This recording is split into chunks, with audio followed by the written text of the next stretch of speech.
Olá, turma, boa tarde, como é que vocês estão? Eu espero que todos vocês estejam muito bem. Eu também estou bem, graças a Deus. Vamos iniciar, não é mais um dia de aula, hoje, quarta-feira. Então, nós vamos começar por nossa aula de história, tá bom? Mas, antes de tudo, vamos orar, vamos falar com Deus, não é? Para que essa tarde seja uma tarde produtiva. Deus querido, nós te agradecemos por estarmos aqui. Queremos pedir que o Senhor esteja conosco, nos protegendo e nos livrando de todo mal. Te entregamos nossa vida, nossa família, nossa escola. Pedimos que o Senhor nos abençoe e nos dê sabedoria. Em nome de Jesus. Amém. Então, olha só, como vocês já sabem, nós estamos utilizando o módulo. O nosso módulo de história fala sobre nome e sobrenome, não é? Que nós já trabalhamos um pouquinho. E hoje nós vamos dar continuidade sobre esse assunto, falando sobre sobrenome, tá bom? Nós temos o nosso nome próprio, não é? Você que está em casa tem o seu nome próprio e em seguida tem o seu sobrenome, que é o sobrenome da sua família, né? Você tem aí o sobrenome do pai, o sobrenome da mãe e serve para que nós sejamos identificados, não é? Para identificar quem somos. E é sobre isso que nós vamos dar continuidade hoje, tá certo? Então, você vai abrir o seu módulo na página 6, que fala justamente sobre o sobrenome, tá bom? Então, por exemplo, em nossa sala de aula, nós temos 3 Nicolas. O sobrenome de cada família, faz com que eu identifique quem é cada um. Então, o sobrenome é para que nós sejamos identificados, tá certo? Olha só, sobrenome. Assim como o nome, o sobrenome é uma forma de as pessoas saberem quem nós somos e também conta um pouco da nossa história.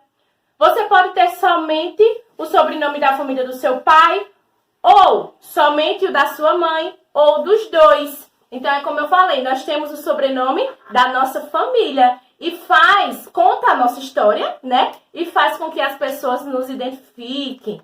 Então, aí no livro já dá um exemplo. Você pode ter o sobrenome do seu pai apenas, você pode ter da sua mãe apenas, ou você pode ter dos dois, tá certo? Observe a tirinha. Então, vocês têm aí uma tirinha em sala de aula e a professora diz: Camila, vem apagar a lousa. E aí, como vocês observam, ó, levanta um monte de menina de uma vez só, várias meninas estão vendo e vai apagar. Provavelmente todas essas meninas se chamavam Camila. Então, a professora não identificou, não falou o sobrenome. Então, todas as Camilas, elas levantaram e foram.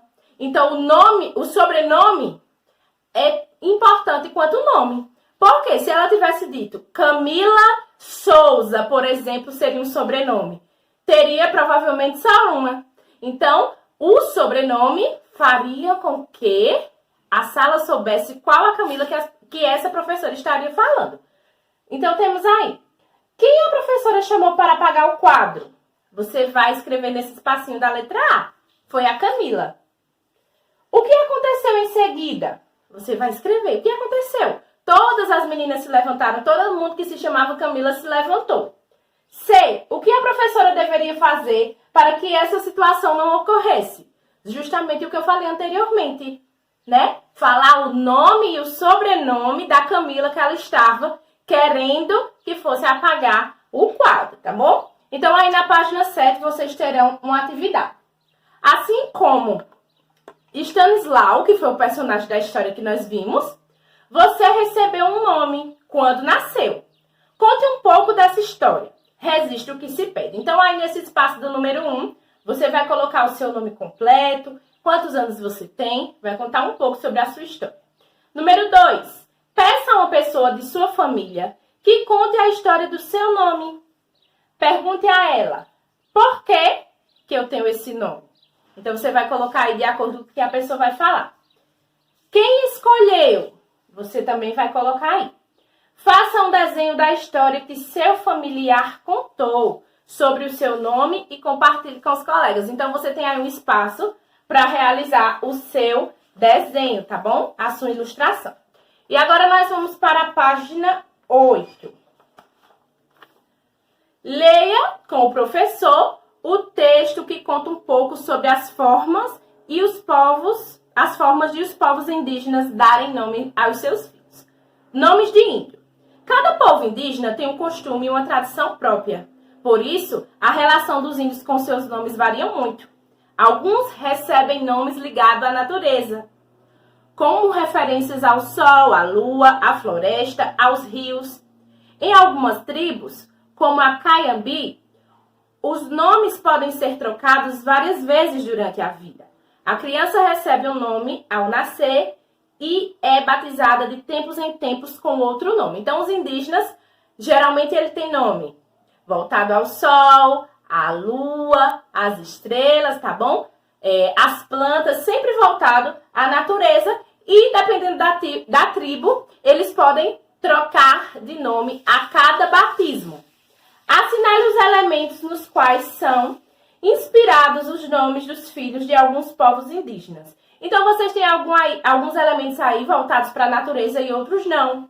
E você vai marcar, tá bom? Quais são voltados à natureza e são inspirações de nomes. Nós temos aí um sol, um livro, uma televisão e uma flor. Você vai marcar.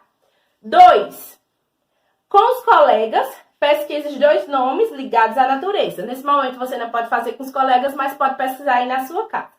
Depois escreva com letra cursiva. Então você vai pesquisar, tá bom? 2 nomes de pessoas que está voltado à natureza, tá certo? E vira agora para a página 9. Questão 3. A cada mudança importante da vida de um caibá, ele recebe um novo nome, que lhe é dado pelos homens mais velhos da aldeia. Se você pudesse ter outros nomes, como os caibi, quais gostaria de ter? Conte para a turma. Então, você vai escrever aí na questão 3. Se você pudesse ter outros nomes, quais seriam? Tá certo? Você vai escrever aí nesse espaço. Pessoal, você vai realizar a atividade de história, tá bom? Quando finalizar, registra, me envia para fazer a correção. Mas aí a nossa aula não encerrou ainda. Nós vamos ter um outro momento de aula, tá bom? De português ainda hoje. Então, daqui a pouco nós estamos de volta. Até já!